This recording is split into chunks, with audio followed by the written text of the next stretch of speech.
Well, children, the poem which we are going to discuss now is The Snake Trying.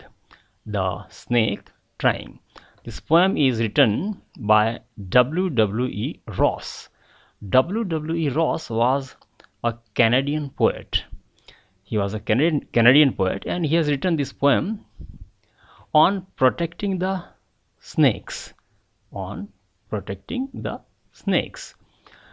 He tells you that all snakes are not dangerous, they are not poisonous, they won't bite you without any reason, so they should not be killed, they should be protected. They also have an important role to play in the ecosystem. That's why, for no reason, the snakes should not be killed, because they are the harmless creatures, and they also have the have the equal right like other creatures to survive or live in peaceful coexistence with the other creatures in the ecosystem. Well, the introduction goes like this. Most of us think of snakes as fearsome symbols of death. Yes, most people think that the snakes are very fearsome, very dangerous creatures, and when they bite, their snake bite might cause a death, and that's why people are bent on harming or killing the snakes. But the snake in this poem is itself a victim. People try to harm the snakes because they consider them as the symbols of death. They are scared of the snakes, and that's why they kill them. But it is just the opposite. That is what the poet tries to establish in the poem. They should be pitied, they should not be harmed or killed, because they are they are very simple and harmless creatures, just living in environment without harming the humans or the other creatures. This is what the poet means to say, and they should be protected sympathetically. They should be treated with sympathy. The poem starts like this. The snake trying to escape the pursuing stick with sudden curvings of thin long body. That means pursuing stick. That means a man is holding a stick in his hand, and he's following a snake to kill him, and the snake is trying to escape away from him. Okay, this is what the beginning of the poem says. The snake trying to escape the pursuing stick with sudden curvings of thin long body. The body of the snake is thin and long. It is beautiful, and when a snake runs, it won't run straight but with curvings, twisting the body. It runs away, and the snake was running away. He was trying to save himself while somebody is trying to kill him. He is following him with a stick in his hand with intention to kill the snake. How beautiful and graceful are his shapes. These words the poet has used to describe the beauty of the snake.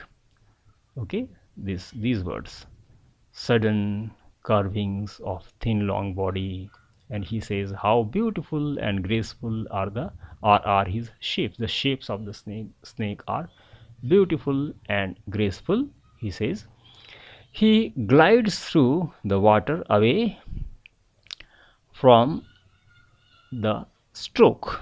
He glides through the water away from the stroke. That means the man who is trying to hit him,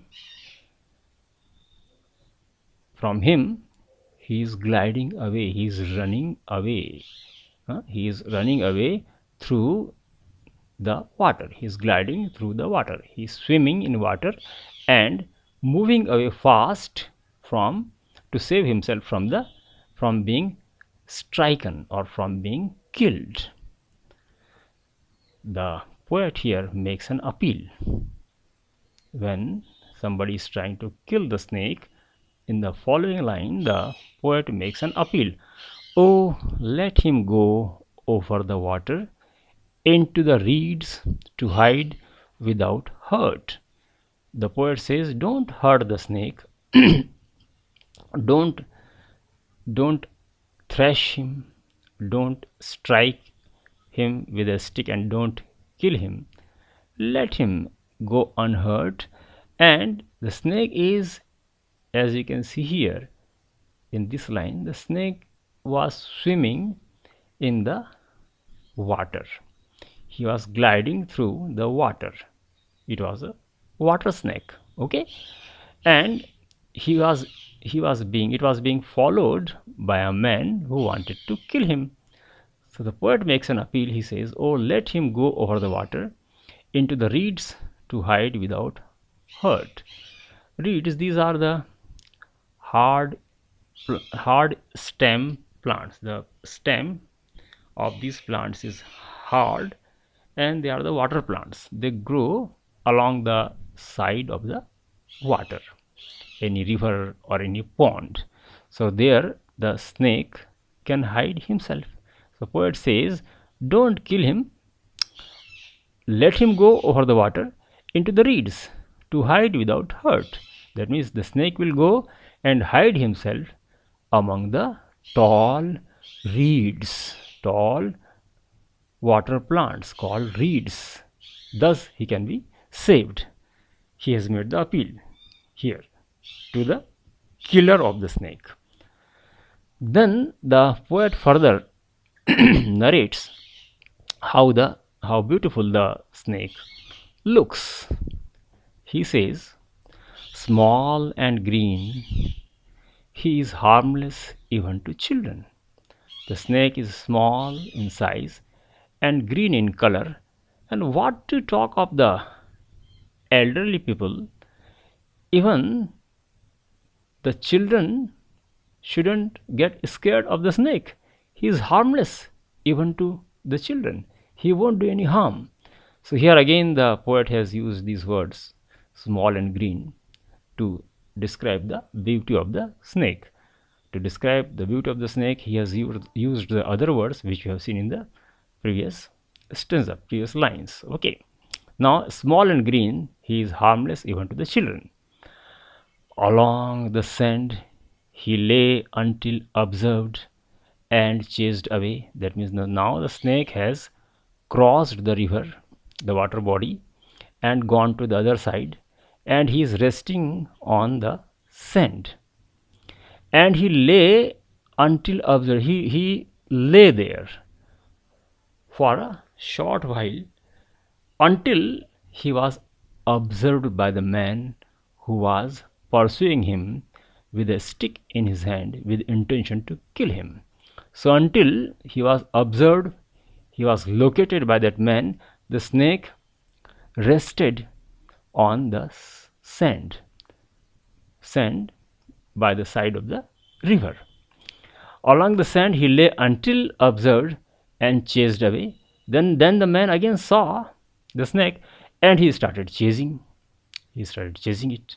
Okay, so the snake found that he is being chased, he is being followed, and now he vanishes in the ripples. So what the snake did, he disappeared in the ripples among the green slim reeds. So he again swam. There was a water, and these water plants, reeds, grow in the water. So these are the ripples of water, पानी की तरंग जिसको बोलते हैं हिंदी में. And now he vanished, he disappeared in the ripples among the green slim reeds. So the snake vanished, he disappeared, he ran away. Thus he was saved. So the author has saved the snake in this poem. He has saved it from a person who wanted to kill him. So we come to the conclusion that the snakes which are harmless and non-poisonous, they should not be killed unnecessarily, because they do not cause any harm to anybody, and they have an important role to play in ecosystem and environment. And there this beautiful poem ends, my dear boys and girls. There are the questions, some additional questions also will be given to you, and you attempt them. That's all for today. Have a good day. Bye.